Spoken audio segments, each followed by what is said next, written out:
how did the world's richest man go from launching rockets to triggering protests in one of the world's oldest cities? Why is "no space for Bezos" trending in Venice right now? And what does a billionaire wedding have to do with rising rent, angry locals, and climate activists waving banners in 90-degree heat? This is Review Daddy, where we decode the mystery behind every trending topic, and special thanks to all our subscribers and returning subscribers. You guys are the real motivation that is keeping this channel alive. Wedding. The problem is the system. We think that one big billionaire can't rent a city for his... Let's deep dive. In the glimmering waters of Venice, something extraordinary is happening. But it's not just a wedding. Billionaire Jeff Bezos, the founder of Amazon and one of the wealthiest men alive, is marrying Lauren Sánchez, a former news anchor, entertainment journalist, and licensed pilot. Their wedding isn't happening in some quiet corner of the world or a private luxury villa. No, it's taking place in Venice, the legendary Italian city known for its canals, art, and fragile beauty. But this isn't just a ceremony, it's a full-blown spectacle. The couple kicked off their celebrations with a foam party aboard Bezos' $500 million super yacht Kourou, a ship so massive and opulent, it rivals cruise liners. Sanchez, known for her bold fashion choices, is reportedly wearing 27 different outfits throughout the festivities, each likely worth tens of thousands. Meanwhile, their guest list reads like a Hollywood elite club: Oprah Winfrey, Kim Kardashian, Leonardo DiCaprio, Ivanka Trump, and dozens more from the upper echelons of fame and fortune. And the budget, a mind-blowing 30 million euros, enough to fund a town's annual education or healthcare system. Yet beneath the glamour lies a deeper tension. This isn't just a love story anymore. To many onlookers, especially Venetians, this event has become a symbol of billionaire excess, a representation of wealth's ability to reshape public spaces into private playgrounds. The wedding has sparked protests and backlash, raising urgent questions about inequality, gentrification, and the future of cultural cities being consumed by luxury tourism. In short, Bezos and Sanchez's wedding isn't just making headlines for its sparkle, it's making people uncomfortable, and the world is watching. As soon as the wedding plans for Jeff Bezos and Lauren Sánchez went public, something unusual began to unfold. What was supposed to be a glamorous, star-studded celebration in Venice quickly turned into a hotbed of public outrage. Locals across the city took to the streets, not with joy or curiosity, but with protest banners and strong messages. Prominent among the signs were bold statements like, "No space for Bezos. If you can rent Venice for your wedding, you can pay more taxes. Venice is not your playground." These messages weren't just symbolic. They were sharp, direct criticisms of what many residents saw as the increasing commercialization and exploitation of their historic city. For Venetians, the Bezos wedding wasn't just another rich couple tying the knot. It was a glaring example of how global elites treat ancient cities like Venice as luxury backdrops for their personal milestones, without understanding or respecting the real people who live there. Venice has long struggled with over-tourism, soaring living costs, and the disappearance of local culture.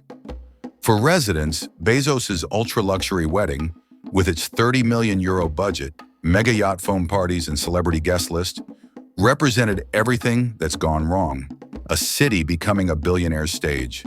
So the question arises, why is one man's wedding being treated like a political statement? Because in Venice, this isn't just about vows and champagne. It's about the fight for identity, dignity, and who really belongs in the spaces we all call home. That much money to be able to do those kind of things, then yes, you can pay more taxes, and yes, you can help out people in the world. When news of Jeff Bezos and Lauren Sánchez's lavish wedding in Venice broke, it wasn't just the locals who raised concerns. Greenpeace, the world's largest environmental NGO, stepped in with a bold response. Their involvement quickly shifted the conversation from celebrity gossip to global ethics and environmental accountability. Greenpeace publicly criticized the wedding, pointing to its massive carbon footprint. Think about it. Private jets flying in dozens of A-list guests, a $500 million mega yacht docked in fragile Venetian waters, and countless luxury services, all adding up to a high-emission affair in a city already vulnerable to climate change and rising sea levels. But it didn't stop there. Greenpeace also took aim at Bezos's broader ventures, particularly his space exploration program, Blue Origin. While space tourism is exciting for billionaires, critics argue it's environmentally irresponsible, consuming huge amounts of fuel for vanity missions with little benefit to the planet. To make their point loud and clear, Greenpeace unfurled protest banners in iconic locations like St. Mark's Square, reading, "If Bezos wants to get married in Venice, maybe he should invest in preserving it too." This wasn't just performance activism. Greenpeace's message was rooted in deep frustration with how ultra-wealthy individuals can rent cities, host extravagant events, and extract global attention, all while contributing minimally to the places they impact most. So is this just headline-chasing outrage? Not quite. It's a reflection of growing global discomfort with how wealth and privilege are exercised without accountability. And in this case, Venice became the perfect stage for a public reckoning. Here's what most people don't know. Venice, the romantic, historic Italian city you see in travel blogs and movies, has fewer than 50,000 full-time residents today. And yet nearly 20 million tourists flood the city every year. That imbalance has caused something heartbreaking. The city is slowly becoming unlivable for its own people. Traditional neighborhoods have been swallowed up by Airbnb rentals, turning homes into short-stay hotels. Local grocers and bakeries are disappearing, replaced by gelato chains, designer boutiques, and overpriced souvenir shops designed for tourists, not Venetians. And now the invasion is no longer just by travelers, it's by billionaires. Recently, Jeff Bezos and Lauren Sánchez hosted their pre-wedding celebration in Venice, complete with a foam party on a $500 million yacht and exclusive bookings of water taxis, bridges, and historic venues. Locals watched in frustration as their already fragile city was hijacked for a celebrity wedding. To many Venetians, this wasn't a celebration of love. It was a reminder of power, privilege, and control. Their ancient home, once a beacon of culture and history, is now becoming a backdrop for billionaire photo ops. But speaking of control, this is where NORDVPN comes in. Just like Venice is being overrun, your online privacy is under attack every day. Your personal data is being tracked, sold, and used without your permission. But with NORDVPN, you can take back control. With one click, you hide your location, encrypt your connection, and unlock content across the globe, safely, securely, and privately. Use the link in our description box to get an exclusive deal and protect your digital life now. Because while Bezos might control a city for a weekend, you should control your data for a lifetime. Now let's talk about Lauren Sánchez. Some call her Bezos' ride or die. Others say she's the woman who changed him, from tech CEO to yacht-flexing space cowboy. But Lauren is no bystander. She's co-chairing Bezos' Earth Fund. She's pushing women in aviation.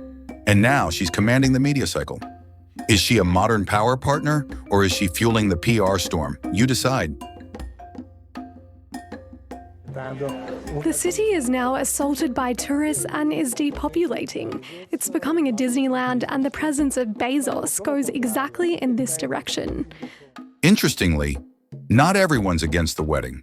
Venice officials are defending it. They claim it's good for the economy, it creates jobs for local vendors, and it won't disrupt daily life. But let me ask you this.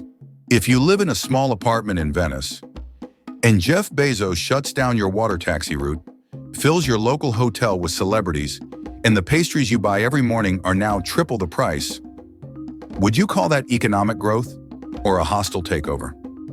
What started as a romantic union between billionaire Jeff Bezos and former journalist Lauren Sánchez has spiraled into a cultural flashpoint. Their upcoming wedding in Venice, one of the most historically sacred and fragile cities on Earth, has become more than a celebration of love. It's a stark symbol of the growing divide between wealth and ordinary life. This event isn't just opulent, it's excessive. A $500 million yacht, 27 designer outfit changes, 250 A-list guests, foam parties on the open sea. To Bezos and Sanchez, this may seem like the dream, but to many Venetians, it's a nightmare. Another example of billionaires treating their city like a luxury playground. Local residents and activists, including Greenpeace, have pushed back hard. They're not protesting love. They're protesting what the event represents: the rising cost of living, the erosion of authentic culture, and the feeling that even their streets, bridges, and water taxis can be bought and shut down. This wedding has become a modern parable. Luxury versus survival, control versus freedom, billionaire fantasy versus everyday reality. Bezos isn't just throwing a party, he's flexing power so massive that an entire city adjusts around him. But Venice is fighting back, reminding the world, even paradise has a price. While billionaires can buy privacy with yachts and private islands, you can protect yours online with NORDVPN. Whether you're in Venice, Lagos, or London, NORDVPN keeps your data encrypted, hides your location, and unlocks global content, all with a single click. Use our exclusive link in our description box for a special discount plus free trial. Protect your freedom in the digital world, the smart way. So what do we make of all this? Is Jeff Bezos a villain flexing wealth without care, or simply a man deeply in love, celebrating in grand style? Is Lauren Sanchez a modern symbol of feminine ambition and influence, or just another face of elite excess in a world growing tired of it? These questions don't have easy answers, but they expose a bigger truth. In a world where money moves faster than morality, even love becomes political. When a wedding disrupts a city, silences its people, and draws protest banners instead of confetti, we're forced to ask, at what point does personal joy become public offense? Can you truly celebrate love in the spotlight of such power without dimming the light of others? Maybe this isn't just a story about a wedding. Maybe it's a warning. This is Review Daddy. We don't chase trends. We decode them while NORDVPN protects you.